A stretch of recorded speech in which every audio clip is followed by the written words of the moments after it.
Praise the Lord. प्रभूच्या नावाला धन्यवाद देतो का पुन्हा एकदा प्रभूंनी संधी दिली की त्याचा गौरव करावं. आज पुन्हा एकदा तोच विषय आपण पुढे घेत आहोत का जसं मत्तई याचा 5वा अध्यायामध्ये लिहिलेलं आहे का ज्याची अंतःकरण शुद्ध ते देवाला पाहतील. Praise the Lord.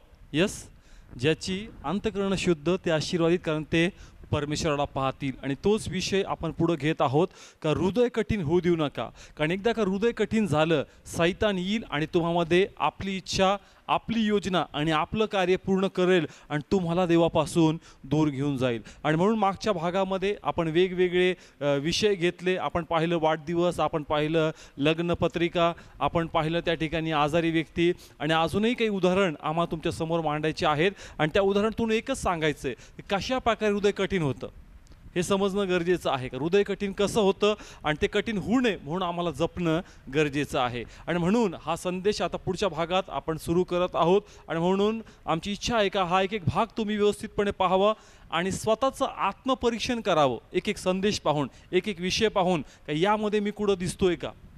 हे जे नाट्य चाललं आहे ते फक्त एक नाट्य नाही आहे, तर त्याद्वारे आपण एक प्रकारचा आरसा बनवतोय ज्याच्यात तुम्ही पाहावं आणि तपासा स्वतःला का मी त्याच्यामध्ये कुठं आहे का. आणि जर माझ्यात ते नकारात्मक गुण आहेत तर मला त्याच्यातून बाहेर पडायचं आहे. आणि म्हणून मागच्या भागामध्ये आपण जे जे विषय घेतले, आमचा विश्वास आहे का प्रभूने त्याद्वारे काही लोकांना स्पर्श केलेला आहे. आणि याही आजचे जे विषय तुमच्यासमोर आम्ही मांडणार आहोत त्याहीद्वारे एक नवीन प्रकाशन तुम्हाला भेटेल. तुमच्यात सैतानाची इच्छा पूर्ण होणार नाही तर देवाचा गौरव होईल. म्हणून एक आज पुन्हा काही नवीन विषय तुमच्यासमोर आम्ही मांडणार आहोत का हृदय कसं कठीण होतं. आणि हा विषय पाहून आपण शिकलं पाहिजे का जर या प्रकारे आमचं हृदय कठीण होतं तर ते आम्ही होऊ देऊ नये. Praise the Lord.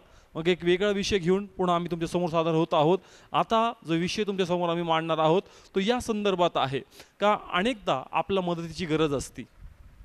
अनेकदा आपल्याला मदतीची गरज असते.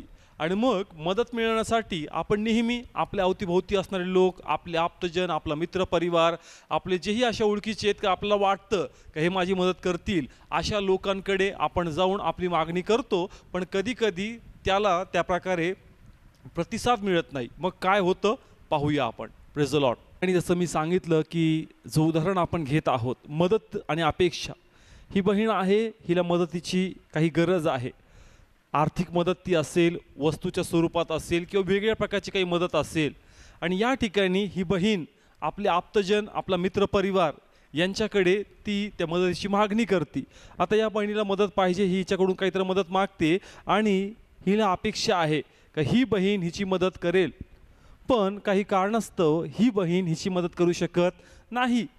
आणि मग हिच्या मनात वेगवेगळे प्रश्न आणि विचार फिरू लागतात. का हिला मदत पाहिजे होती, हिला वाटत होतं का ही मदत मला करेल, पण त्या प्रकारे ही मदत करत नाही ज्या प्रकारे ही बहीण हिच्याकडून इच्छा किंवा अपेक्षा बाळगत आहे. आणि मग ज्या वेळेस आपल्या हृदयातली इच्छा, अपेक्षा पूर्ण होत नाही, हृदय काय होऊ लागतं, विचार येऊ लागतात. काय होऊ लागतात, विचार. मग ते विचार कोणते असतील, चांगले विचार किंवा वाईट विचार. एक युद्ध आम्हाला पाहायला मिळतो. ह्या ठिकाणी मी सांगितलं का या बहिणीला काय पाहिजे होती, मदत. मदत केली का हिने, नाही करू शकली. का मदत नाही केली हे तिला तिचं ठाऊक. पण हिच्या मनात विचार चालतात. काय चालतात, विचार, मन. आता हिचं मन आम्ही अशा प्रकारे दाखवतोय, चांगले विचार आणि वाईट विचार हे प्रत्येकांमध्ये असतात. कोणते, चांगले आणि वाईट विचार. या बहिणीचं हे मन आहे, चांगलं आणि वाईट. आणि मग ज्या वेळेस हिने हिची मदत केली नाही, साहजिक आहे का आपलं मन बोलू लागतं, आपल्या मनात विचार बोलू लागतात. मग हे वाईट विचार देखील तिच्यावर हावी होऊ लागतात, चांगले विचार तिच्यावर हावी होऊ लागतात. कारण वेगवेगळे विचारांद्वारे तिच्या मनात खिन्नता उत्पन्न होऊ लागती का बघ ही तुझी मदत करू शकत होती पण ही तुझी मदत केलेली नाही आहे. हे वाईट विचार हिला त्रास देऊ लागतात, हिचं मन कठीण करू लागतात का हिने तुझी मदत केली पाहिजे होती, केली नाही. चांगले विचार म्हणतात की नाही, द्वेष करू नको, हेवा करू नको, नाही केली काही हरकत नाही. पण या ठिकाणी वाईट विचार तिच्यावर प्रभुत्व गाजवतात का नाही तुझी मदत केलीच पाहिजे होती, तुला सहाय्य केलंच पाहिजे होतं. आणि म्हणून या मनात ते या बहिणीबद्दल हे वाईट विचार राग उत्पन्न करतात. काय उत्पन्न करतात, राग. आणि मग एकदा का राग आला कोण येणार, यस, एकदा का मन कठीण झालं, एकदा का मन कठीण झालं, काय कठीण झालं, मन. हे विचार मोकळे होते पण हे कठीण विचार त्याच्यावर हावी झाले आणि मग तिच्यात राग आल्यामुळं कोण येणार, सैतान. आणि सैतानाचं काम एकच आहे का त्याची इच्छा तिच्यात पूर्ण करावी. या बहिणीला जी मदत पाहिजे होती ती या बहिणीने केली नाही आणि म्हणून हिचं मन कठीण झाल्यामुळं सैतान येतो आणि त्या कठीणपणामध्ये आपलं कार्य सुरू करतो. आणि मग ह्या मनामध्ये एक अशा प्रकारची योजना बाळगू लागतो, असे वाईट विचार तयार करतो का जे देवाच्या विरुद्ध आहे. तिच्या मनात ती घृणा उत्पन्न करू लागती का बघ तिने आज तुझी मदत केली नाही आहे, पण बघ तो दिवस येईल का ज्यास तुझ्याकडे भरपूर असेल, मग कदाचित जास्ती तुला मागायला येईल, मग तिला पण दाखवून दे का तू माझी मदत केली नव्हती आणि म्हणून मी पण तुझी मदत करणार नव्हती. समजतं का या ठिकाणी हे कोणाचे विचार आहेत जे हिच्या हृदयात साठवलेले आहेत? सैतानाचे. आणि अनेक लोकांमध्ये असे विचार आज राज्य करतायत कारण त्यांची मदत ज्या लोकांनी केली पाहिजे होती ती केली नाही आणि म्हणून ते लोक वाट बघतायत का आमच्याकडे काहीतरी असं येईल, एक दिवस येईल का हिला माझी गरज पडेल आणि मग मी तिला दाखवून देईल का बघ तू माझी मदत केली नव्हती आणि म्हणून मीही तुझी मदत करणार नाही, शेवटी तुला माझ्या दारावर यावं लागलं. समजतंय का? हे जे विचार हिचे नव्हते, पण हिच्यामध्ये कठीणपणाला या बहिणीने जागा दिली. समजतंय का? नकारात्मक विचाराला या बहिणीने जागा दिली आणि ज्यास तुम्ही नकारात्मक विचाराला जागा देता, हृदय तुमचं कठीण करता, तुम्ही तो हृदय कठीणपणा टाकून देत नाही, तुम्ही आलेला दिवस सोडत नाही, तर लक्षात ठेवा हा सैतान तुमच्या हृदयावर राज्य करणार आणि तुम्हाला देवापासून दूर घेऊन जाणार. आता ही बहीण अपेक्षा बाळगती किंवा इच्छा धरती कसली? ही पडण्याची किंवा असा दिवस येण्याची ही त्रासात येईल आणि कोणाकडे येईल? माझ्याकडे येईल. समजतंय का? हे विचार चांगले आहेत का? समजतंय का? या ठिकाणी कोणते विचार टाकले तिच्या मनात? काही पडावी म्हणजे काय? तिला गरज लागावी आणि ती माझं दार शोधत यावी आणि मग त्या दिवशी मी तिला म्हणावं का मी तुझी मदत करणार नाही, माझ्याकडे आहे तरी मी देणार नाही. समजतंय का? या ठिकाणी कोणाचं लेकरू आहे? देवाचं. पण कोणते विचार राज्य करतात? आज या बहिणीद्वारे तुम्ही तुमचं जीवन तपासून पहा का जर तुमची मदत कोणी केली नाही मग त्याच्याबद्दल तुम्ही राग धरून बसलात का? आणि हृदय कठीण झाल्यामुळं सैतानाने तुमच्या मनात काय पेरलेलं आहे? आज देवाची इच्छा आहे की तुझं अंतकरण शुद्ध असावं. या बहिणीसारखं कठीण अंतकरण करू नको, कारण देवाची इच्छा आहे का तू देवाचं मुख पाहावं, तू देवाला पाहावं, म्हणून आपलं अंतकरण शुद्ध ठेव. Praise the Lord. समजत्या ठिकाणी अनेक लोकांच्या जीवनात हे चाललंय. अपेक्षा बाळगतो, मदत येत नाही, खिन्नपणा येते, मन कठीण होतं आणि मग वेगवेगळे प्लॅनिंग सैतान हिच्या मनात टाकतो आणि ही ती घट्ट नकारात्मक निराशा आपल्या हृदयात धरून बसते. मग मला असं म्हणायचं आहे का जर एवढा द्वेष, एवढा राग हिच्याबद्दल धरला, कशी परमेश्वर हिची प्रार्थना ऐकणार? कशी परमेश्वर हिची आराधना मान्य करणार? कशी आत्मिकरित्या वाढणार? तिला कळणार पण नाही का कसं मी देवापासून या बहिणीचा द्वेष बाळगून दूर गेलेली आहे. ज्यास लोक तुमची मदत करणार नाही, तुमचं मन कठीण होईल, पण तो कठीणपणा दूर करा. का? कारण तुमच्यात अपेक्षा आहे आणि अपेक्षा पूर्ण न झाल्यामुळं तुमचं मन खिन्न होऊन बसलं, पण कोण कार्य करणार? सैतान. म्हणून प्लीज देवाची इच्छा आहे का याच्यापासून तुम्ही वाचावं, कारण अनेक लोक यामुळं पडले आणि ते आज देवाचा मुख प्रकाश पाहू शकत नाही. ते ख्रिस्ती असून ते चर्चला येऊन ज्या प्रकारे त्यांची आध्यात्मिक वाढ झाली पाहिजे ती दिसत नाही. त्यांच्यातला कठीणपणा दिसून येतो. अरे हे तर देवाचे लेकरं म्हणतात, पण यांच्यात देव कमी आणि सैतानाचं कार्य जास्त दिसतं. समजतंय? म्हणून या उदाहरणातून तुम्हापर्यंत एकच संदेश घेऊन जायचा आहे का जर तुमची मदत कोणी तुम्हाला दिलेली नाहीये तर हृदय कठीण करू नका. तुमची मदत मनुष्याकडून नाही, तुमची मदत देवाकडून आहे. जरी व्यक्तीने नाकारलं, देवाकडे पहा, देव दैवरित्या मदत पूर्ण करेल. जरी ह्या व्यक्तीने मदत केली नाही, आता परीक्षा तुमची आहे, देव तुमच्याकडे बघतो का जस हा तुझी मदत करत नाही, तू काय विचार करतो? तू द्वेष बाळगतो का तू क्षमा करतो का तू अपेक्षा धरत नाही? Praise the Lord. समजतंय का? ज्यावेळेस मदत पूर्ण प्रभूला माहिती आहे अपेक्षा होती, मदत झाली नाही, देव विशेषरीत्या त्याच्याकडे पाहतो. काय विचार करते? द्वेष करते का? पडण्याची वाट बघते का? आणि जर असे विचार तुमचे आहेत तर परमेश्वर तुम्हाला आशीर्वादित करणार नाही. म्हणून तुम्ही शिका. देवाची इच्छा नाही आहे का तुम्ही त्याचा मुख प्रकाश पाहू नये, देवाची इच्छा आहे का तुम्ही त्याचा मुख प्रकाश पाहावं. म्हणून आपल्यातला वाईटपणा टाकून द्या. पडण्याची वाट पाहू नका. जरी मदत केली नाही काय हरकत नाही, देवा तू माझ्यासाठी उत्तम मदत देशील आणि तुझा गौरव माझ्या जीवनामध्ये होणार आहे. Praise the Lord. Praise the Lord. एक नवीन उदाहरण तुमच्या समोर आम्ही घेऊन येत आहोत हृदय कठीणपणाबद्दल.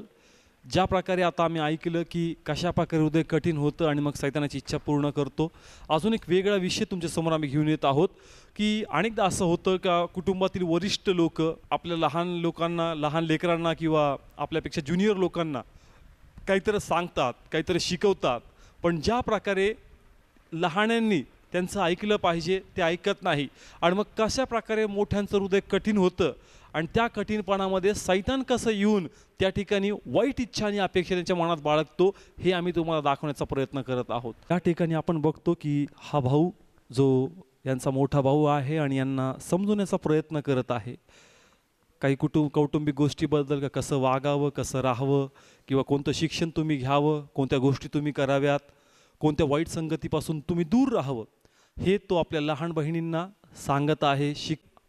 हा भाऊ त्यांना भरपूरचं समजवण्याचा प्रयत्न करतोय, त्यांना ज्ञान देतोय.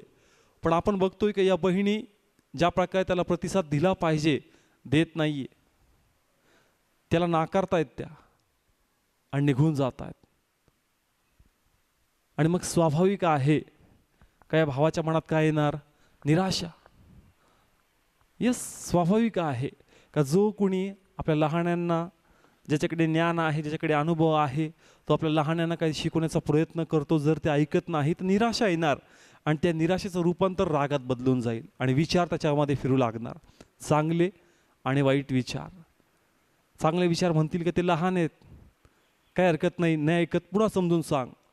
पण वाईट विचार म्हणतील नाही, तुझं ज्ञान ऐकण्यासाठी लोक बाहेरून येतात, बाहेरचे लोक तुझा सल्ला घेतात आणि तुझ्या जवळचे असून तुझं ऐकत नाही, मग तुझं ज्ञान त्यांना वाटणं व्यर्थ आहे.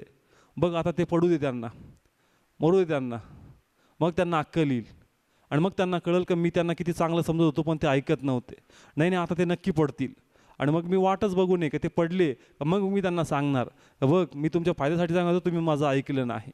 नाट्यात तुम्हाला दाखवत आहे व्यक्ती आणि दोन हा एंजल नाही आहे, देवदूत नाही आहे, हा स्वभाव दाखवला आहे. पांढरे कपडे म्हणजे चांगला स्वभाव आणि काळे कपडे वाईट स्वभाव. समजण्यासाठी, कलरचा फरक फक्त समजण्यासाठी आम्ही केला आहे. समजतंय? चांगले विचार आणि वाईट विचार कोणातले आहेत? व्यक्तीमधले. जर हे वाईट विचार तुमच्यावर हावी होतात तर कोणाला चान्स भेटतो काम करायला? सैतान. आणि तेच पेत्र सांगतो 1 पेत्र 5 अध्यायामध्ये का तुमचा शत्रू सैतान गर्जणाऱ्या सिंहासारखा कोणाला गिळावे, जो आपलं हृदय कठीण करून बसलेला आहे.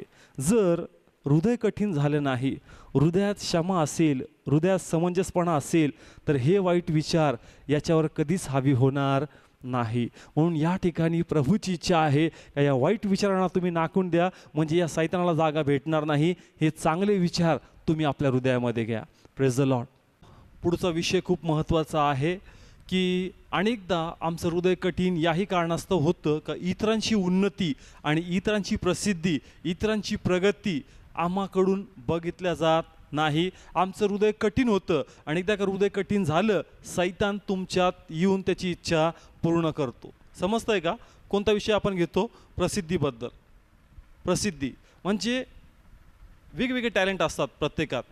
कुणी डान्समध्ये पुढं जातं, कुणी गाण्यामध्ये आहे, कुणी घरकामामध्ये आहे, कुणी जेवण बनवण्यामध्ये आहे, ड्रॉइंग्समध्ये आहे. वेगवेगळे टॅलेंट्स प्रत्येकामध्ये भरलेले आहेत. कुणी अभ्यासामध्ये आहे. पण अनेकदा आपण बघतो का एकमेकांच्या चढओढ लागलेली आहे पुढं मागं जाण्याची, आणि म्हणून जर एखादा आपल्यापेक्षा पुढं गेला तर आपल्यामध्ये त्या ठिकाणी राग आणि ईर्ष्या उत्पन्न होऊ लागती. आणि ही ईर्ष्या इतकी महागात तुम्हाला जाईल, कारण ईर्ष्यामुळं हृदय कठीण होतं. आणि एकदा का हृदय कठीण झालं, सैतान तुम्हाला येऊन आटपून टाकेल आणि त्याचे दुष्ट विचार तुमच्यात तो पूर्ण करेल. म्हणून इतरांच्या प्रगतीद्वारे तुमच्यात येणारी ईर्ष्या तुम्ही झटकणं अत्यंत गरजेचं आहे. मी असं म्हणणार नाही का ईर्ष्या येणार नाही, ईर्ष्या प्रत्येकात येते, पण ती झटकणं गरजेचं आहे. जर ती झटकली नाही तर खूप मागात जाईल. ज्या प्रकारे शाऊल आणि दाविदाचं उदाहरण आमच्या समोर आहे. 1 शमूएल आपण काढूया. 1 शमूएल याचा 18वा अध्याय आणि 6 ते 9 वचन हा भाऊ आम्हाला वाचेल. एक वचन लक्षपूर्वक देऊन ऐका, कारण ईर्ष्याद्वारे हृदय कठीण होतं आणि एकदा का हृदय कठीण झालं, कोण येणार? सैतान. आणि मग बघूया काय केलं सैतानाने. वाचूया आपण. आणि असे झाले की दावीद त्या पलिष्ठ्याला मारून परत आल्यावर लोक येत असता इस्रायलच्या सर्व नगरातून बाया गात व नाचत आणि हर्षाने डफ व झांज वाजवीत शौल राजाला भेटायला निघाल्या आणि बाया गात व वाजवीत एकमेकास उत्तर देऊन म्हणाल्या, शौलाने आपल्या 1000 मारले आणि दाविदाने आपल्या 10,000 मारले.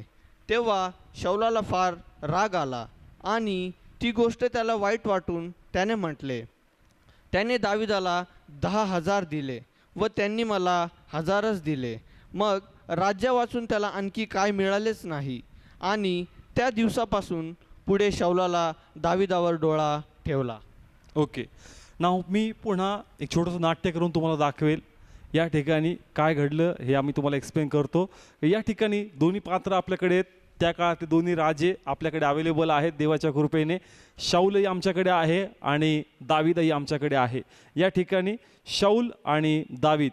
तर झालं या ठिकाणी असं की शाऊल जो या ठिकाणी अगोदरच त्या गावात त्या ठिकाणी तयार होता दाविदाचं त्या ठिकाणी वेलकम करण्यासाठी. या ठिकाणी आपण आता शाऊल आणि दाविदाचं उदाहरण घेत आहोत की ईर्ष्या ही आम्हातून जाणं अत्यंत गरजेचं आहे, कारण जर ती राहिली तर सैतान कार्य करणार.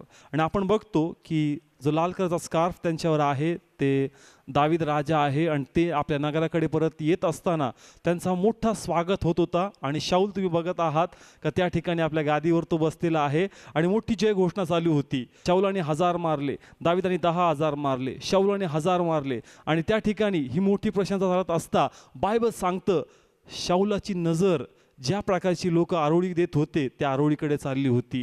का त्यांनी पाहिलं का लोक म्हणतायत का मी 1000 आणि दाविदानी 10,000 मारले. आणि ऐकताच बायबल सांगतं का त्याचं हृदय कठीण झालं, कारण त्यामध्ये राग उत्पन्न झाला. एक ठिकाणी जय घोषणा चालू होत्या, एक ठिकाणी जय घोषणा चालू आहेत का त्यांनी 10,000 मारले. आणि हाच राग शाऊलाच्या मनात हावी झाला, ईर्ष्या उत्पन्न झाली का आता सर्व जो मान आहे तो दाविदाला भेटत आहे. सर्व लोकांचं आकर्षणाचं केंद्र दावीद बनलेलं आहे. कदाचित येणाऱ्या दिवसात हा माझ्यासाठी खूप मोठा धोका बनेल, कदाचित हा माझ्यासाठी माझं राज्य हिसकून घेण्यासाठी माझा शत्रू बनेल. वेगवेगळे विचार त्याच्यात कल्पना घेत होते आणि हृदय कठीण होत होते. आणि हृदय जास्त कठीण होतं आम्हाला माहिती आहे कोण येतो, सैतान.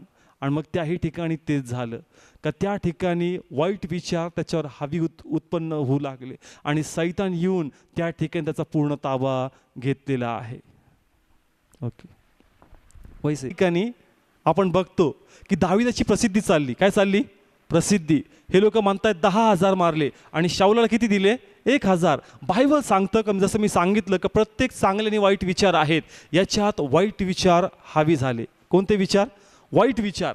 वाईट विचार त्याचा ताबा घेऊ लागले का बघ मोठी प्रसिद्धी भेटायला लागली, मोठं नाव कमवायला लागला, भविष्यात कदाचित हा राजा बनू शकतो, भविष्यात तुझ्या मुलाला योनाथानाला ही जागा भेटणार नाही. बघा विचारांची मर्यादा नसती, विचार कुठेही भटकतात. पण जर वेळोवेळी तुम्ही तुमचे नकारात्मक विचार टाकले नाही, आलेली ईर्ष्या काय उत्पन्न झाली होती? ईर्ष्या म्हणजे काय? जळकुकडेपणा. साध्या भाषेमध्ये जळकुकडेपणा का त्याला सगळा मान भेटतोय, मला मान भेटत नाहीये. आणि मग या ठिकाणी आम्ही बघतो का हे वाईट विचार हे जे आहेत वाईट विचार, हे वाईट विचार याच्यावर हावी झाले. आणि वाईट विचार ज्यावेळेस हावी होतात हृदय कठीण होतं. आणि जसं हृदय कठीण येतं कोण येतो? सैतान. आणि मग सैतानाने काय केलं तर ज्या दाविदानी इस्रायलसाठी शाऊलासाठी गल्ल्यात नावाच्या व्यक्तीचं आव्हान स्वीकारलं, देवाच्या गौरवासाठी लढला, बायबल सांगतं का याचं हृदय शाऊलाचं हृदय कठीण झाल्यामुळं सैतानाने दुष्ट योजना टाकली. काय? का दाविदाचा जीव तुला घ्यायचा आहे, दाविदाला तुला मारून टाकायचं आहे. समजतंय का? या ठिकाणी खूप मोठा पाप शाऊलाकडून करून घेण्याची सैतानाची इच्छा होती. का? त्याचं कारण तुम्हाला मला सांगायचं आहे. कारण दावीद अभिषिक्त होता. दावीद कोण होता? दावीद अभिषिक्त होता, देवाचा अभिषेक त्याच्यावर होता. ही गोष्ट त्याला चांगल्या प्रकारे कदाचित समजली नसेल, पण सैतानाला माहीत होतं की त्यांनी गल्ल्यातला मारलंय आणि गल्ल्यातला मारणं एवढं सोपं काम नाही आहे, देवाच्या अभिषिक्ताशिवाय हे काम कोणी करू शकत नाही. आणि म्हणून सैतान ही दुष्ट योजना शाऊलाच्या मनात टाकत होता का तुला दाविदाला मारायचं. आणि त्याच्या मागं त्याचा उद्देश हा होता का मला फक्त दाविदाला नाही तर त्याचा अभिषेकाला, देवाच्या योजनेला, देवाच्या कार्याला मारून टाकायचं आहे. Praise the Lord. समजतंय का? सैतानाची दुहेरी योजना होती. तो फक्त दाखवतं का दावीद, पण सैतानाला दावीद नाही, दावीदवरचा अभिषेक. का? कारण दावीद मेला तर अभिषेक पण राहणार नाही. पण त्याला हेच कळलं नाही, अभिषेकामुळं दावीदाला परमेश्वर अधिक आयुष्य देणार आहे. Praise the Lord. पण आपला विषय काय आहे का, जर ह्याच्यात ईर्ष्या उत्पन्न झाली नसती तर सैतानाची दुष्ट योजना टाकली होती दावीदाला मारण्याची, आणि त्या योजनेमुळं बायबल सांगतं का दोघांमध्ये विभक्तपणा आला. दावीद वेगळा झाला आणि शाऊल वेगळा झाला, आणि शाऊलाचे दिवस अत्यंत भयानक स्थितीमध्ये येऊन गेले. असे दिवस आले का त्यांनी स्वतःच्या तलवारीने स्वतःला मारून घेतलं. याला जबाबदार कोण आहे? स्वतः शाऊल. जर त्यांनी त्या दिवसाची ईर्ष्या टाकून दिली असती, हे वाईट विचार जे त्याच्यात ईर्ष्या जळकुकडेपणा उत्पन्न करत होते, जर हे टाकून दिले असते तर ह्या सैतानाचं ऐकून तो दाविदाच्या मागं पडून आपलं जीवन त्यांनी उद्ध्वस्त केलं नसतं. म्हणून मला तुम्हाला सांगायचं आहे का या शाऊलाकडून आपण शिकलं पाहिजे का ज्या प्रकारे तो पाडला ईर्ष्या करून, आपण जळकुकडेपणा बाळगायचा नाही. सध्या जसं आता आपण बघतो की 10वी किंवा 12वी किंवा कॉलेजचे रिझल्ट्स आहेत, पर्सेंटेज येणार आहेत, आणि मग त्याच्यामध्ये जेलसी सुरू होती. नाही त्याला 70% पडले, नाही मला 50च पडले, नाही त्याला 90 पडले, मला 70 पडले, नाही त्याला क्लास खूप चांगला होता, नाही आमच्याकडे एज्युकेशन तसं. जळकुकडेपणा सोडा. जे आले त्याच्यात देवाचे आभार माना, ज्यांना जे भेटले त्याच्यात त्यांना देवाचा गौरव करू द्या. Praise the Lord. समजतं का ठिकाणी? ईर्ष्या ही अत्यंत भयानक आहे. कारण ईर्ष्या आल्यामुळं तुम्हाला हेवा उत्पन्न होतो आणि तुम्ही आपल्या मुखातून इतरांची निंदा करायला सुरू करता. म्हणून तुम्हाला ईर्ष्या येऊ देऊ नका. तुमच्यापेक्षा कोणी अधिक टॅलेंटेड आहे, तो तुमच्यापेक्षा खूप चांगलं करतोय, मग त्याला नावं ठेवत बसू नका. नाही तुम्हाला नाही माहीत तो कसा आहे. कारण अनेकदा समजा एखादा आपल्यापेक्षा पुढं जाऊ लागला, मग आपलं मन आपल्याला खाऊ लागतं, अरे बघ किती चांगला करतोय, सगळे त्याची प्रसिद्धी करतात, आणि मग त्या व्यक्तीचं वाईट शोधायचा प्रयत्न आपण करतो. का? कारण 4 लोकात आपण दाखवायचं असतं का जेवढी तुम्ही त्याची प्रशंसा करतात ना, तो त्या लायकीचा नाही आहे, तो काय आहे ते मला विचारा. ते म्हणतो त्याचं सोड, तू कोणत्या पातळीचा आहे ना ते मला विचार. समजतंय का? मी थोडक्यात अजून एक उदाहरण दाखवतो. इकडे या ठिकाणी. ओके, दोघे इकडे. हां, तू इथं थांब थोड्या वेळेसाठी. हां, जसं मी सांगितलं ईर्ष्याबद्दल, कदाचित जेवण बनवण्याबद्दल असेल. इथं थांब. ही बहीण इथं बनवती, हिच्यापेक्षा ही चांगलं बनवती, पण आपल्यामध्ये काय हवी होऊन जाती? ईर्ष्या. आणि तुम्हाला नाही माहीत ती कोणते प्रोडक्ट यूज करते. आपण समोरच्याचं मार्केट कसं कमी करता येईल, व्हॅल्यू, हे पूर्ण प्रयत्न करतो. कदाचित आराधनेमध्ये ही जी बहीण करती या भावापेक्षा चांगलं करते, पण या ठिकाणी या भावाला ही गोष्ट सहन होत नाही का ही याच्यापेक्षा चांगलं करते. मग हा भाऊ पूर्ण प्रयत्न करणार हिच्या जीवनामध्ये काय गडबड घोटाळा चालला आहे तो शोधून काढायचा, आणि लोक जे लय नावं घेतात त्यांच्यासमोर जाऊन मांडायचं का बघा ही कशी, आणि तुम्ही लयचं नाव घेता. समजतंय का? तुमच्यामध्ये ईर्ष्या आल्यामुळं सैतान वेगवेगळे प्लॅनिंग, वेगवेगळे विचार मनात टाकतो, हृदय कठीण करून टाकतो, आणि मग कसं तुम्ही देवापासून दूर जाता तुम्हालाही कळत नाही. बायबल वाचून पहा, जितक्यांनीही इतरांना पाडण्याचा प्रयत्न केला ते स्वतः पडलेत, पण ज्यांना पाडण्याचा प्रयत्न केला ते पडले नाहीत. शाऊलाचं उदाहरण आपण घेतलं, दावीदाला पाडण्याचा प्रयत्न केला, शाऊल स्वतः पडला, दावीद नाही पडला. हमाननी प्रयत्न केला मर्दखाईला पाडण्याचा, स्वतः हमान गेला, पण मर्दखाईला काहीच झालं नाही. Praise the Lord. समजतं का ठिकाणी? ईर्ष्या बाळगून सैतानाला जागा देऊ नका. शाऊलानी स्वतःनी आपल्या हातात असणारं राज्य घालून बसला केवळ त्या ईर्ष्येमुळं. आज ही ईर्ष्या तुम्हाला महागात पडेल. तुमच्यापेक्षा कोणी पुढं चाललं, कोणी घर घेतलं, नाही ते 2 नंबरचं आहे, नाही ते 3 नंबरचं आहे. अरे तुला प्रभू देईल ना, त्याचा काय हेवा तू करतोस? समजतं या ठिकाणी? ईर्ष्या बाळगू नका. तुम्ही देवाकडे मागा, परमेश्वर तुम्हाला देईल, पण ईर्ष्या बाळगून तुम्ही तुमचं हृदय करप्ट करू नका, जेणेकरून तुम्ही देवाचं सानिध्य गमावाल. म्हणून या ठिकाणी ईर्ष्या ही तुमचं हृदय कठीण करते, आणि एकदा का हृदय कठीण झालं, लक्षात ठेवा का सैतान दुष्ट योजना तुम्हाला देईल, त्या योजनेत तुम्ही चालाल, तुम्ही पाप कराल, आणि तुम्हाला कळणार पण नाही का तुम्ही देवापासून दूर गेले. आज अनेक लोक दूर गेले देवापासून. का? राग, ईर्ष्या, हेवा, निंदा. कसं तुम्ही देवापासून दूर गेले तुम्हाला पण कळलं नाही. पण आज संधी आहे, देव तुमची वाट बघतोय का तुम्ही पुन्हा परत फिरावे. पण आपल्यातला राग, आपल्यातली निंदा, आपल्यातला द्वेष, वाईट विचार. मी सांगितलं का 2 मन तुमच्यात आहे. तुमचं चांगलं मन तुमच्यावर हावी व्हावं म्हणून वचन तुमच्यामध्ये असणं गरजेचं आहे. नाहीतर हे चांगलं मन अशक्त आहे देवाच्या वचनाविना. पण जर तुमच्यात वचन कमी आहे तर हे वाईट विचार तुम्हावर हावी होतील आणि एकदा का हृदय कठीण झालं, कोण आहे? सैतान रेडीच आहे. तो वेगवेगळे स्कीम, वेगवेगळे प्लॅन, वेगवेगळे तर्क डोक्यात टाकायचे आणि असं दाखवायचं का व तू दाविदाला मारशील, तुझ्या रस्त्यातला काटा संपणार, मग कोणी तुझ्या अगेन्स्ट नाही, सगळी सत्ता तुझीच, कोणी तुझ्या विरुद्ध नाही.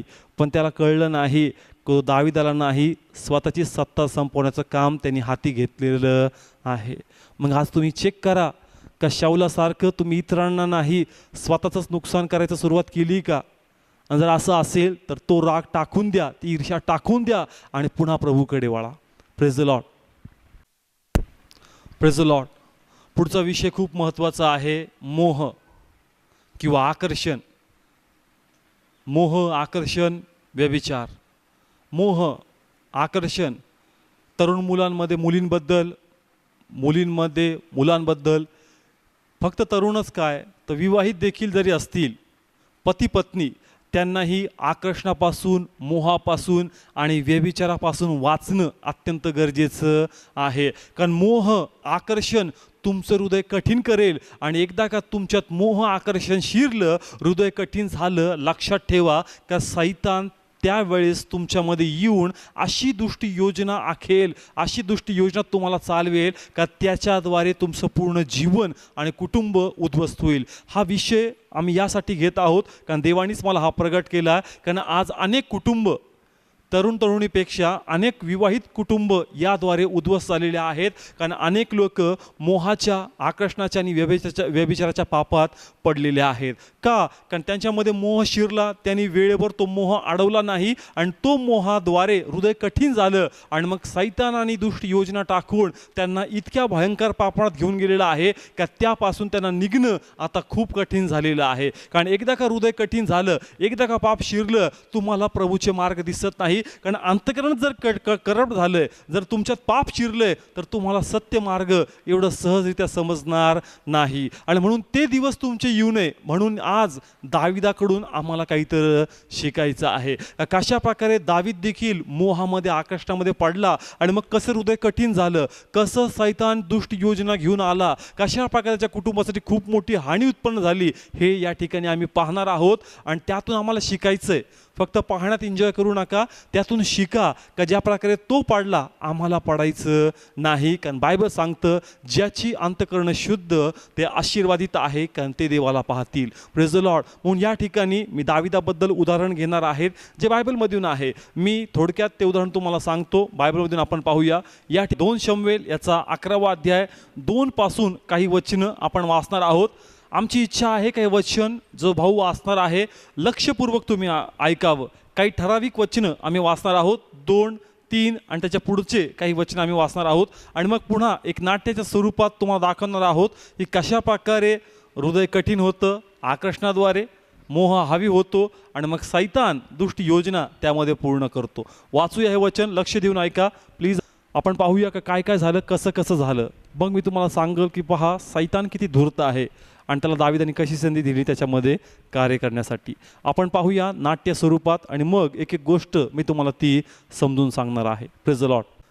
बायबल सांगतं का दावीद आपल्या गच्चीवर फिरत असता त्याची नजर त्या ठिकाणी एक ठिकाणावर गेली आणि तो त्या ठिकाणी पाहू लागला कारण तो आकृष्ट गेला. कारण त्या ठिकाणी एक स्त्री स्नान करत होती आणि ते पाहत असता तो त्या ठिकाणी रम्य झाला आणि आकर्षित झाला आणि मग त्याचं हृदय मोहित आणि आकर्षित होऊन कठीण झालं आणि त्यांनी आपल्या चाकरास निरोप पाठवून त्या स्त्रीबद्दल माहिती काढली आणि मग त्याला कळलं की ती उरिया हित्तीची पत्नी आहे जो त्याच्या इथं एक सैन्य, एक शिपाई म्हणून काम करतो आणि जो एक युद्धाच्या मोहिमेवर लढण्यासाठी गेलेला आहे. आणि बायबल सांगतं का हे माहीत असता देखील त्याने तिला आपल्याकडे बोलून तिच्याबरोबर जरकर्म केलेला आहे. कारण त्याचं हृदय त्या ठिकाणी कठीण झाल्यामुळं, मोह हावी झाल्यामुळं सैतान देखील त्याच्यावर आकर्षित झाला आणि सैतानाने त्या कठीणपणाचा गैरफायदा घेऊन त्याच्या मनात एक दुष्ट योजना टाकली आणि त्यांनी त्या ठिकाणी ती एक शेजार स्त्री आहे जी देवाची आज्ञा आहे का तू आपल्या शेजार स्त्रीवर वाईट नजर किंवा तिच्याबद्दल वाईट विचार करू नको. हृदय कठीण झाल्यामुळं कदाचित ही आज्ञा दावीद पूर्णतः विसरून गेला आणि हे मोह त्याच्यावर हावी होऊन तो या जर कर्मामध्ये पूर्णतः समाविष्ट झालेला आहे. या ठिकाणी खूप महत्त्वाचा विषय आहे. आम्ही पाहिलं का दावीद एक सकाळी त्याच्या गच्चीवर फिरत असता त्याचं लक्ष एका स्त्रीकडे गेलं आणि स्त्रीकडे गेल्यानंतर त्यांनी आपली नजर तिथून फिरवली नाही तर नजर नियंत्रित केली त्या ठिकाणी. का? कारण मोह आणि आकर्षण त्या ठिकाणी होतं आणि या मोह आणि आकर्षणाद्वारे त्याचं हृदय जड झालं. त्याचं हृदय जड झालं. कारण बायबल सांगतं व्यभिचार करू नको. बायबल सांगतं पर स्त्रीला वाईट नजरेने पाहू नको. या ठिकाणी आपण बघतो की त्याच्या मनात हा मोह आणि आकर्षण निर्माण झाल्यामुळं त्यांनी हे मोह आणि आकर्षण वेळोवेळी आपल्या मनातून काढून टाकलं नाही तर त्या मोह आणि आकर्षणामुळं हृदय कसं झालं? कठीण झालं. कसं झालं? कठीण. आणि हृदय कठीण झाल्यामुळं कोणी एंट्री केली? सैतानाने.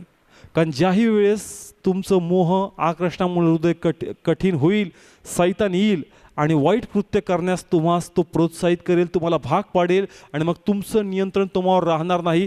तुम्हाला कळणारच नाही की तुमच्यातून हे पाप कसं घडलं. म्हणून या ठिकाणी सैतानाला तुम्हामध्ये जागा भेटू नये म्हणून ज्यावेळेस तुमचं मनातले नकारात्मक विचार तुमच्या मनावर हावी होतात, मोह आकर्षण तुम्हाला उत्पन्न करतात, लगेच ते आकर्षण तुम्हाला टाकणं गरजेचं आहे. नाहीतर हे कठीणपणा या सैतानाला जागा देईल. आणि मग आम्ही बघतो की दावीद आपल्या चाकरांना ज्यावेळेस विचारतो की ही कोण आहे तर त्याला बातमी येते का ही तुझ्या चाकराची पत्नी आहे. म्हणजे ती विवाहित आहे, ती कुमारिका नाही आहे. म्हणजे त्याला कळतंय का हे करणं पाप आहे. कारण त्याला माहिती काय मिळाली? ती एका व्यक्तीची पत्नी आहे म्हणजे ती कुमारिका नाही आहे. म्हणून तो हे जर कर्म करू शकत नाही, तो तिच्याबरोबर संबंध ठेवू शकत नाही. ते ऐकून देखील तो त्या मोहात पडतोय. का? हृदय कसं झालंय? कठीण. आणि कुणी ताबा घेतलाय? सैतानाने. बायबल सांगतं दावीद देवाच्या हृदयाजवळचा व्यक्ती.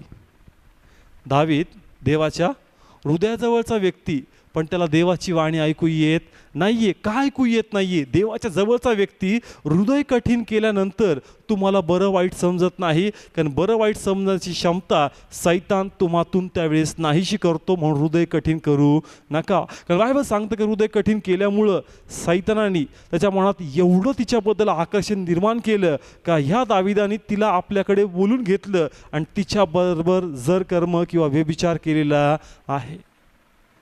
समजतंय? या ठिकाणी प्रथम तिच्याकडे आकर्षित झाला हे पाप. दुसरं पाप ती विवाहित असून तिच्याबरोबर संबंध ठेवलं हे दुसरं पाप. आणि इथंच दाविदाचं पाप संपत नाही. तर पहा हृदय कठीण किती भयानक आहे. सैतान आम्हाला किती खालच्या लेवलला घेऊन जातो हे दाविदाकडून खूप चांगल्या प्रकारे आम्ही समजू शकतो. जे लोक विश्वासणारे आहेत, जे लोक ख्रिस्ती आहेत, प्लीज तुम्ही या गोष्टीपासून सावध राहा का तुमचं हृदय कठीण होऊ नये. कारण एकदा का सैतानाला तुम्हाला संधी भेटली पाडण्याची तो तुम्हाला इतकं खाली पाडल कारण त्याला माहिती आहे की तुम्ही देवाच्या जवळचे लोक आहात, तुम्ही देवाच्या योजनेत चालणारे लोक आहात, तुम्ही देवाच्या राजासाठी काम करणारे लोक आहात आणि म्हणून तो तुम्हाला अधिक टार्गेट करेल तुम्हाला पाडण्यासाठी. पण तुमच्या हातामध्ये आहे हृदय कठीण करायचं का तो कठीणपणा टाकून द्यायचा. जर कठीणपणा ठेवला तर दाविदासारखे कंडिशन्स तुमच्यामध्ये येईल. समजतंय का? मोह त्यांनी टाकला नाही म्हणून सैतान शिरला आणि सैतानाने काय करून घेतलं? व्यभिचार. मी सांगितलं पहिलं पाप कोणतं? आकर्षण. ती आंघोळ करत असताना त्यांनी आपली नजर फिरवली नाही, पाहत बसला. पहिलं पाप. दुसरं पाप त्याला कळतं काही विवाहित स्त्री आहे तरी देखील तिच्या प्रती तो संबंध ठेवण्याचा प्रयत्न करतो. हे या ठिकाणी दुसरं पाप आहे. समजतंय का? या ठिकाणी हे पाप तो करतोय. आणि तिसरं पाप त्याच्यामध्ये आम्हाला पाहायला मिळतं की ज्या वेळेस त्याला कळतं का ती स्त्री आता गरोदर झाली.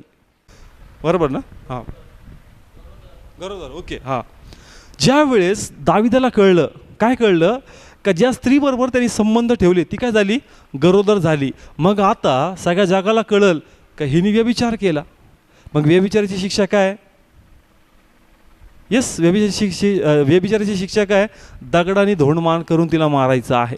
पण ज्यास तिला मारल हे पाप कोणावर येईल? दाविदावर. म्हणून सैतानाने त्याचं हृदय कठीण केलं होतं. सैतानाने अजून एक दुष्ट योजना मनात टाकली. ती काय? तर बायबल सांगतं का तिचा पती जो लढाईला गेला होता उरिया हित्ती, त्याला दावीद काय करतो? बोलून घेतो. दावीद काय करतो? बोलून घेतो आणि त्याला आपल्या घरी बोलून त्याला मेजवानी करतो. येस, असं लिहिलं आहे बायबलमध्ये, तुम्ही वाचा. का दावीद त्याला बोलून घेतो आणि काय करतो? मेजवानी करतो. पाहूया आपण हे पण दृश्य. आणि हृदय कठीण झाल्यामुळं पाप तर दाविदांनी केलंय, पण पहा सैतान किती खालच्या स्तराला आम्हाला घेऊन जातो ज्यावेळेस आम्ही त्याला संधी देतो. का ती गरोदर आहे, आता हे पाप लपवायचं आहे, आणि म्हणून एक नवीन कुयुक्ती डोक्यात चालली. आणि ती युक्ती काय आहे? तर उरिया हित्तीला तो बोलून घेतो आणि मग उरिया हित्ती येऊन त्याला भेटतो. आणि मग त्या संध्याकाळी ते जेवणावळी करतात. पण पहा त्या जेवणावळी मागे एक दुष्ट योजना दाविदाच्या हृदयात लपलेली आहे. उरिया हित्ती बघतो का रे, दावीद इतका मोठा राजा आणि किती मोठा मान मला देतोय, का आपल्या पंक्तीच तो मला जेवायला बसवतोय आणि तो जेवतोय माझ्याबरोबर. पण पहा दाविदामागे एक दुष्ट योजना आहे. का? हृदय कठीण झाल्यामुळं सैताने एक दुष्ट योजना आखली आणि त्या योजनेअंतर्गत तो उरिया हित्तीला बोलवतो, जेवणावळी करून त्याला म्हणतो का तू आपल्या घरी जा. आणि मग तो सेवक उठतो आणि घरी जातो. पण बघतो उरिया हित्तीला घरी पाठवलं आणि दावीद सकाळी उठल्यावर पुन्हा आपल्या ठिकाणावर फिरत असताना अचानक तो बघतो का उरिया हित्ती तर खाली झोपलेला आहे. आणि मग तो सैनिकांना निरोप पाठवतो का त्याला मजकडे घेऊन या. उरिया हित्तीला तो आपला सिपाही पाठवून त्याला बोलून घेतो आणि त्याला तो विचारू लागतो का अरे मी तुला घरी पाठवलं होतं, तू घरी का नाही गेला, तू विसावा का नाही घेतला? पण उरिया हित्तीने सांगितलं का नाही, मी नाही जाणार, कारण आपले लोक लढण्यासाठी त्या ठिकाणी गेलेत, ते डेऱ्यात राहतात, ते तंबूत वस्ती करतात आणि मी घरी जाऊन आराम करावं हे माझ्या जीवाला बरं वाटत नाही आणि म्हणून मी घरी जाणार नाही. आणि मग पुन्हा दाविदात दुष्ट योजना फिरू लागली. उरिया हित्ती घरी जात नाही आहे, मग आता काय करावं? मग पुन्हा एक तो मनात दुष्ट योजना आखतो की एक काम कर, आज तू पुन्हा इथंच राहा आणि आज पुन्हा संध्याकाळी माझ्या संगती जेवणावळीला ये. आणि पुन्हा ते जेवणावळीला बसले. पण या ठिकाणी पुन्हा दावीद एक दुष्ट योजनेबरोबर होता. का आज त्याला फक्त जेवणावळी करायची नाही, तर त्याला मदपानाने मस्त करायचं, जेणेकरून तो आपला भान विसरून जाईल. सह दावीद त्याची खातिरदारी करत होता आणि उरिया हित्ती मनातल्या मनात आनंद करत असेल का हा राजा किती चांगला आहे, किती प्रेमळ आहे, जो मस्तसारख्या एक साधारण व्यक्तीला इतकं काळजी करतो. आणि दावीद दुष्ट योजने देखत त्याला मदपान देत होता. आणि बायबल सांगतं स्पष्टपणे, तुम्ही वाचा बायबलमध्ये, का त्यांनी मदपानाद्वारे त्याला मस्त केलं, त्याला इतकं पाजलं का तो पूर्णतः त्याच्यामध्ये मस्त होऊन गेला. त्याला तो देत गेला आणि तो पूर्णतः त्याच्यामध्ये मस्त होत गेला. कदाचित तो खूप खुश असेल की इतका चांगला राजा मला भेटला, पण त्याला माहीत नव्हतं का एक दुष्ट योजना या मागं दाविदाची आहे. आणि मग त्याला मस्त केल्यानंतर दावीद त्याला म्हणतो, जा आता आपल्या घरी जा. आणि तो त्याला आपल्या घराकडे रवाना करतो. आणि मग दाविदाला वाटतं का माझी योजना पूर्ण झाली. दावीद निश्चिंत होता, त्याला वाटलं का माझी योजनेत मी यशस्वी झालो. पण पुन्हा तो बघतो ती काय, की त्या ठिकाणी पुन्हा त्यांच्या नजरेस पडतं का उरिया हित्ती आपल्या घरी गेला नाही. आणि पाहून त्याचं मन खिन्न होतं आणि तो पुन्हा निराश अवस्थेमध्ये पुन्हा एक नवीन कुटील योजनाकडे वळला जातो. आणि मग तो पुन्हा त्याला आपल्याकडे बोलून घेतो आणि त्याला पुन्हा आपल्या मोहिमेवर पाठवतो. मग दावीद त्याला आपल्याकडे बोलून घेतो आणि पुन्हा त्याला म्हणतो की तू त्या मोहिमेवर जा. आणि तो उरिया हित्ती जो प्रामाणिक सेवक होता मोहिमेवर निघून गेला. पण दाविदाचं हृदय अधिक कठीण होत गेलं आणि पुन्हा एक अजून दृष्टी योजना त्याच्या मनात फिरू लागली. आणि मग त्यांनी एक फरमान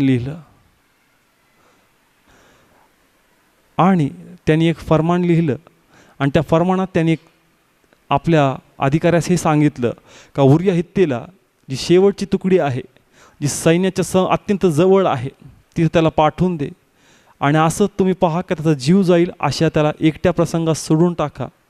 आणि अशा प्रकारे बायबल सांगतं का दाविदाने उरिया हित्तीचा काटा काढला आणि आपल्यातून त्याला दूर केलं. Praise the Lord. माझा विश्वास आहे का भरपूरशा गोष्टी तुम्हाला समजल्या असतील, पण अजून थोडंसं मला प्रकाशन टाकायचं या वचनावर. दावीद काय केलं यांनी? व्यभिचार. बरोबर. ज्यावेळेस त्याला कळलं का ती स्त्री जिच्याबरोबर यांनी व्यभिचार केला ती गरोदर आहे. कशी आहे? गरोदर. मग तो कोणाला बोलून घेतो? दावीद उरिया हित्तेला. कोणाची योजना होती? सैतानाची. कोणाची? सैतानाची. का बोलून घेतो माहिती आहे तुम्हाला? तो त्याला घरी बोलवतो, जेवण करतो आणि म्हणतो घरी जा. पण बायबल सांगतं का तो इतका प्रामाणिक दास होता का तो घरीच गेला नाही. बायबल सांगतं का ज्यावेळेस दावीदाला कळतं का तो गेला नाही, तो पुन्हा त्याला आपल्या जवळ बोलवतो आणि दुसऱ्या दिवशी त्याला भरपूर जेव घालतो आणि पिऊ पण घालतो आणि पुन्हा आपल्या घराकडे पाठवतो. पण तो काही घरी जातच नाही. तुम्हाला कळलं का दावीद त्याला घरी का पाठवत होता? समजतं का? ठिकाणी दावीद त्याच्या पत्नीबरोबर व्यभिचार करतो, त्याला बोलून घेतो आणि तिच्या घरी पाठवतो. का? काय घाण विचार चालले आहेत या दाविदाच्या मनात ते तुम्हाला उघडे करायचे आहेत मला. समजतंय का?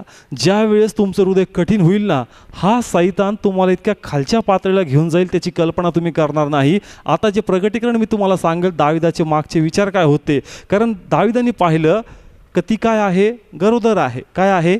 गरोदर. आणि ते गर्भ आत्ताच राहिलं. मग ज्यावेळेस उरिया हित्ती येईल, त्याला मी जीव घालल, तो घरी जाईल, एक दिवस तिच्याबरोबर राहील. मग लोकांसमोर हे स्पष्ट होईल का उरिया हित्ती आला होता, तो तिच्याजवळ गेला आणि म्हणून तिला गर्भ राहिला. तो गर्भ माझ्यामुळं राहिलेला नाही. समजतोय का किती प्लॅनिंग भयानक आहे? दाविदाची प्लॅनिंग होती का? नाही, सैतानाची. समजतंय का? तो तुम्हाला इतक्या खालच्या पातळीला घेऊन जाण्याची कल्पना तुम्ही करणार नाही. बघा किती घाणेरडे विचार आहेत. व्यभिचार केला, सगळा कोणावर येणार? दाविदावर. किती चालाक त्याच्यात विचार टाकले सैतानाने. एक काम कर, उरिया हित्तीला बोलून घे आणि 2 दिवस घरी पाठवून दे सुट्टीला. आणि जेव्हा तो तिच्याजवळ जाईल मग जग जाहीर होईल का उरिया हित्ती सुट्टीला आला होता आणि मग नक्की त्यांचे संबंध स्थापित झाले असतील आणि म्हणून तिला दिवस गेले. तू तो वाचला. पण वाचला का दावीद? नाही वाचला. पहिल्यांदा पाठवलं तिथंच झोपला, दुसऱ्यांदा मस्त करून पाठवलं तिथंच झोपला. बायबल सांगतं का ती दृष्टी योजना पूर्ण झाली नाही. दावीद इथंही सुधरत नाही, तर बायबल सांगतं का त्या ठिकाणी तो त्याला पुन्हा त्या मोहिमेवर पाठवतो आणि सैतान एक नवीन योजना हृदयात टाकतो. एक काम कर, युद्धात जे असतो चाललाय ना, त्याला अशा मोहिमेवर पाठव का ज्या ठिकाणचा जीवच जाईल आणि मग त्या स्त्रीमध्ये आणि तुझ्यामध्ये कोणी येणार नाही. आणि मग या ठिकाणी आम्ही पाहतो का दाविदाने ते फरमान लिहिलं आणि त्या प्रकारे त्याला एकट्याला मोहिमेवर पाठवून उरिया हित्तीचा खून झालेला आहे. या ठिकाणी आम्ही पाहतो का केवळ त्या मोहामुळं, आकर्षणामुळं दावीद जो देवाच्या हृदयाचा जवळचा व्यक्ती होता तो इतक्या खालच्या स्तराला गेला का इतक्या घाणेरड्या योजना त्यांनी आखल्या का आपण साधारण व्यक्तीची कल्पनाही करू शकत नाही. जर दाविदाची ही कंडिशन आहे तर विचार करा आपली काय कंडिशन होईल. समजतंय का? देवाच्या हृदयाच्या जवळचा व्यक्ती, पण विचार बघा कसे आकर्षण, मोह. एकदा का हृदय कठीण झालं, सैतान आहेच. कारण सैतानाची इच्छा होती का हा ज्याच्याबद्दल परमेश्वर एवढा अभिमान बाळगतो याला इतक्या खाली घेऊन जायचं का पुन्हा हा प्रभूत उठला नाही पाहिजे. आणि बायबल सांगतं का दावीद पुन्हा उठला, पण भरपूर काही त्यांनी गमावलं. त्याने आपला प्रथम मुलगा गमावला, त्याने आपल्या येणाऱ्या कुळाचे आशीर्वाद तिथून गमवून बसले. देव म्हणला का 2 तरी तुझ्या वाटेला 2 राज्य देईल, पण 10 काढून घेतले प्रभूंनी. समजत्या ठिकाणी. म्हणून आज जे विवाहित पती पत्नी आहेत किंवा जे तरुण भाऊ बहीण आहेत, मोह आणि आकर्षणापासून वाचा. कारण हे इतके भयानक आहे का हे तुम्हाला इतक्या घाणेरड्या स्थितीमध्ये घेऊन जातील का त्याद्वारे तुम्ही देवापासून इतके दूर जाल त्याची कल्पना तुम्ही करणार नाही. आणि गॅरंटी नाही का दावीद उभा राहिला तुम्ही पुन्हा उभा राहाल. समजतंय का? बायबल सांगतं परीक्षेत पडू नये म्हणून जपा. समजतंय? म्हणून या ठिकाणी मोह, आकर्षण याच्यापासून आम्हाला वाचायचं आहे. पर स्त्री दिसताच बहीण, पर पुरुष दिसताच भाऊ, जेणेकरून तुमच्यात पाप राज्य करणार नाही. नाही तर एकदा का हृदय कठीण झालं, सैतान आहेच. बघा पुन्हा वाचा तो अध्याय, काय काय योजना आहेत. पाप करायचं, तिच्याच नवऱ्याला पाठवायचं, पुन्हा पाप दुसऱ्या गोष्टी अरेंज करायच्या, दारू पाजायची, मर्डर करायचा. किती नकारात्मक गोष्टी दाविदामध्ये दिसतात. आम्ही इमॅजिन करू शकत नाही की देवाच्या जवळचा व्यक्ती पण कसं करू शकतो. होऊ शकतं हृदय कठीण झाल्यामुळं. म्हणून आमचं हृदय कठीण होऊ नये म्हणून आम्ही जपलं पाहिजे. मोह प्लीज काढून टाका, आकर्षण काढून टाका. पर स्त्री दिसताच बहीण म्हणा, पर व्यक्ती पुरुष दिसताच भाऊ म्हणा, कारण हे तुम्हाला वाचवेल. नाहीतर तुम्ही वाचले जाणार नाही. कारण प्रत्येकात देह आहे, प्रत्येकात मोह आहे, आकर्षण आहे, हे तुम्हाला आटपून टाकेल आणि तुमची आध्यात्मिकतेत तुम्हाला एवढं खाली पाडेल की त्याची कल्पना तुम्ही करू शकणार नाही. म्हणून बायबल सांगतं का हृदय कठीण करू नका, कारण जे अंतकरणे शुद्ध ते देवाला पाहतील, पण ज्याचं अंतकरण शुद्ध नाही तो प्रभूला पाहू शकणार नाही. कारण देवाच्या राज्यात वतनात त्याला वतनच भेटणार नाही. Praise the Lord. समजतं का या ठिकाणी. म्हणून आज ह्या संदेशाचा उद्देश एकच आहे का दाविदापासून काहीतरी शिका. प्रभूची इच्छा. मग बायबल आम्हाला वाटेल का प्रभूनी सगळं दाविदाचं कॅरेक्टर उघडं केलं का. प्रभूला त्याला उघडं नाही करायचं. प्रभूला जे तुम्ही उघडे होणार आहेत ना तुम्हाला झाकायचं आहे. म्हणून देव त्याला उघडं करून सांगतोय का बघ ह्यानी हे केलं तू करू नये म्हणून तू वाच. समजतंय का. अनेकदा बायबल वाचताना आम्हाला वाटतं का प्रभू त्यांची बदनामी करतो काय. ते म्हणतो त्याची बदनामी नाही करत, तुझी बदनामी होऊ नये म्हणून त्याला मी थोडंसं उघडं करतो जेणेकरून तू सावरावा. समजतंय. म्हणून हृदय कठीण करू नका. देव त्याची बदनामी करायची ही इच्छा नाही आहे, पण तू वाचावा ही प्रभूची इच्छा आहे. तो वाचला त्याने पुन्हा पश्चाताप केला, पण तुला ती संधी आहे का. तुझ्यात तेवढी ताकद आहे का तू पुन्हा प्रभूकडे वळून पश्चाताप करशील. म्हणून देवाची इच्छा आहे का जे दाविदाकडून झालं ते तुमच्याकडून होऊ नये. कारण आज अनेक लोक पापात पडलेत आणि वाईट गोष्टींना प्रोत्साहन देत आहेत. समजतं या ठिकाणी. हृदय कठीण होऊ देऊ नका. चुकीचा पाऊल तुम्ही उचलू नका. सुज्ञ पत्नीचा आशीर्वाद देवाकडून आहे, नीतिमान पतीचा आशीर्वाद देवाकडून आहे. तरुण भाऊ बहिणींसाठी उत्तम प्रभूने ते ठेवलेलं आहे. देवाकडे मागा, देव तुमच्या बऱ्यावर आहे, तुमच्या वाईटावर नाही. देवाकडे प्रार्थना करा, देव तुम्हाला उत्तम देईल. पण मोहन आकर्षणाला बळी पडून चुकीचा मार्ग निवडू नका. वाटेला काहीच येणार नाही. तारणे गमून बसणे आशीर्वाद निघून जातील. म्हणून दाविदाकडून शिका. आणि माझा विश्वास आहे का हे वचन तुम्हाला स्पर्श करेल आणि तुमचं हृदय तुम्ही कठीण करणार नाही. तर आलेला मोह आकर्षण तुम्ही घालून टाकाल आणि तुम्ही देवाला पाहाल. Praise the Lord. Praise the Lord. एक शेवटलं उदाहरण पुन्हा या ठिकाणी आम्ही घेत आहोत की हृदय कठीण होतं. नेहमी असं नाही का जगिक गोष्टीद्वारे तुमचं हृदय कठीण होतं, पण प्रार्थनेला उत्तर येत नाही याही मुळे हृदय कठीण होतं. आणि या कठीणपणातही सैतान तुमच्यावर राज्य करतो. यस. म्हणून एक शेवटचं उदाहरण आपण या ठिकाणी पाहणार आहोत का तुमच्या प्रार्थनेला उत्तर येत नाही म्हणून हृदय कसं कठीण होतं आणि मग कसं सैतान तुम्हाला देवापासून दूर घेऊन जातो. पाहूया आपण. एक बहीण देवावर विश्वास ठेवून प्रार्थना करते, तिच्या अडचणी प्रभूला सांगत आहे. आपल्या कौटुंबिक समस्या, आर्थिक अडचणी, कुटुंबात असलेलं निराशमय वातावरण ती देवासमोर मागते आणि देवाला म्हणते का प्रभू मला सहाय्य कर, माझे मार्ग मोकळे कर, माझं उत्तर मला भेटू दे. आणि तिचं उत्तर तिला अजूनही भेटत नाही आहे, पण ती देवाकडे प्रार्थना करते, ती देवाला मागत आहे आणि याच प्रकारे ती आपली प्रार्थना देवापुढे सादर करत आहे. पण पुढं काय होतं आपण पाहूया. आपण पाहतो की ही बहीण पुष्कळ दिवसापासून प्रार्थना करत आहे आणि तिच्यातला विश्वास तिला प्रोत्साहन देतो, काळजी करू नको, देव कार्य करणार आहे. तिला आतले विचार, तिचा अंतरात्मा तिला प्रोत्साहित देतो, प्रार्थना कर, देव करल, देवाला शक्य आहे. ती विश्वास ठेवणे पण तिला अजून उत्तर भेटत नाही आहे. आणि मग हळूहळू रोज तिला तो आत्मा प्रोत्साहित करतो का देव कार्य करणार, देव चांगला आहे. आणि मग ती पुष्कळ दिवसापासून वर्षापासून प्रार्थना करते, देवाकडे मागत आहे. पण हळूहळू आता संयम तुटायला लागलं.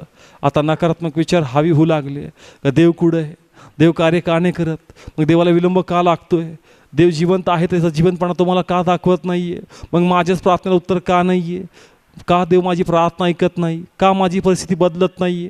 आणि तिच्यावर हळूहळू पूर्णतः नकारात्मक प्रभाव हावी होऊ लागतो. चांगले विचारचा प्रभाव तिच्यावरून संपून जातो. आता तिला देवाचं वचन आठवत नाही तर तिच्या मनात खिन्नपणा राज्य करतो का बघ हा देव तुला काहीच देत नाही, इतके वर्ष झाले तू मंदिराला जाती, तुला काय भेटतंय, इतके दिवस झाले तू इतकी उपास प्रार्थना करती, तू वाळून गेली तरी तुझ्या देवाला तुझ्याबद्दल काहीच वाटत नाही. मग का म्हणून या देवाची भक्ती करते? आणि पहा, हिचं हृदय कठीण होत असताच आम्हाला माहिती आहे का सैतान येतो.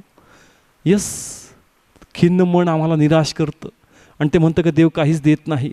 आणि मग सैतान आमचा ताबा घेतो आणि म्हणतो का सोड ह्या देवाला, सोडून टाक प्रार्थना, बंद करून टाक ते उपास, सोडून टाक ती भक्ती, नको वाचू ते बायबल, तुला काहीच भेटत नाही आहे, सोडून टाक या परमेश्वराला. आणि मग हृदय कठीण होऊन जातं आणि मग प्रार्थनेला येऊशी वाटत नाही. कारण का हृदय कठीण झाल्यामुळं, देवाबद्दल निराशा मनात बाळगल्यामुळं सैतान आम्हाला हवी होऊन जातो आणि तो सांगतो का देव आम्हात कार्य करत नाही, देव आम्हात उत्सुक नाही आहे, आणि हृदय कठीण होऊन जातं. अनेक लोकांचं जीवन या बहिणीसारखं असेल का, आज तुम्ही प्रार्थना करतायत पण तुम्हाला उत्तर भेटत नाही. पण तुमच्या मनात जी खिन्नता येईल, जे विचार तुमचे कठीण करण्यात येईल का देव प्रार्थना ऐकत नाही, प्रार्थना बंद कर, पहा हा सैतान तुमच्या मनात हे दुष्ट विचार टाकल का देवापासून दूर जा, प्रार्थना बंद कर, उपास सोडून टाक, चर्चची सहभागिता जाऊ दे, या देवात तुला काही यश नाही, देवापलीकडे सुखच नाही आहे. म्हणून ज्यावेळेस तुमच्या प्रार्थनेला उत्तर येत नाही, तुम्ही खूप प्रार्थना करताय, वचन देखील तुम्ही वाचा. का? कारण जर वचन तुमच्यात नाही आहे तर हे नकारात्मक विचार तुमच्यावर हावी होतील आणि एकदा काय हे हावी झाले, सैतान तुम्हाला देवापासून दूर घेऊन जाईल. आज अनेक लोकांनी प्रार्थना बंद केली, अनेक लोक सहभागितेमध्ये जात नाही कारण ते म्हणतात का देव कार्य करत नाही, देव पक्षपाती आहे. नाही, देव पक्षपाती नाही आहे, देव सर्वांवर समान प्रीती करणारा आहे. पण तुमचं हृदय कठीण झाल्यामुळं सैतानी तुमचा ताबा घेतला आहे आणि तो तुम्हाला देवाजवळ येऊ देत नाही. म्हणून या ठिकाणी जे असे लोक आहेत का ज्यांनी आपलं हृदय कठीण केलं आहे, प्लीज तुमच्यातला कठीणपणा झटकून द्या. येस, मन निराश झालं आहे, मन खिन्न झालं आहे, म्हणा खिन्नपणा निघून जा, निराशा निघून जा. त्या देवाची भक्ती मी करते, तो परमेश्वर मला उत्तर मिळून देईल आणि माझे मार्ग 100% मोकळे होणार आहे. Praise the Lord. आमचा विश्वास आहे का ज्या प्रकारे या बहिणीचं मन खिन्न आहे, तुमचंही मन खिन्न असेल, पण ज्या प्रकारे या बहिणीद्वारे आम्ही तुम्हाला दाखवण्याचा प्रयत्न करतोय का खिन्नपणा दूर करा, म्हणजे सैतान तुम्हाला देवापासून दूर नेणार नाही. कारण जितकं देवापासून दूर जाल तितकं तुम्ही आशीर्वादापासून दूर आहे, पण जितकं वचनाजवळ तुम्ही राहाल तितके लवकर तुम्हाला आशीर्वाद भेटणार आहे. Praise the Lord. Praise the Lord. या स्किटचा एकच उद्देश होता की याद्वारे तुम्हाला कळावं का हृदय कठीण करू नका. या सर्व भाऊ बहिणींनी जेही तुम्हासमोर सादर केलं, प्रत्येकाची एकच इच्छा आणि एकच तळमळ आहे, याद्वारे तुम्ही शिकावं, हृदय तुमचं कठीण होऊ नये, जेणेकरून सैतान तुमच्यात त्याचं राज्य वाढवेल. म्हणून तुम्हाला वाचलं पाहिजे. आणि इथंच हा संदेश संपत नाही, तर याचे अजूनही पुढचे भाग आहेत. मंडळीचं हृदय कसं कठीण होतं किंवा सेवकाबद्दल देखील हा संदेश आहे. अनेक वेगवेगळ्या गोष्टीत हा संदेश आम्ही घेतलेला आहे का मंडळीबद्दल, चर्चबद्दल का कसं हृदय कठीण होतं आणि एकदा का हृदय कठीण झालं कशा प्रकारे आम्ही देवापासून दूर जातो. आणि जे आशीर्वाद मत्तईमध्ये प्रभूने सांगितलेले आहे का ज्यांचं अंतःकरण शुद्ध ते आशीर्वादित आहे आणि ते देवाला पाहतील. आणि प्रत्येकाची एकच इच्छा आहे का तुमचं अंतःकरण तुम्ही शुद्ध ठेवावं, जेणेकरून तुम्ही त्या पित्या परमेश्वराला पाहणार. Praise the Lord.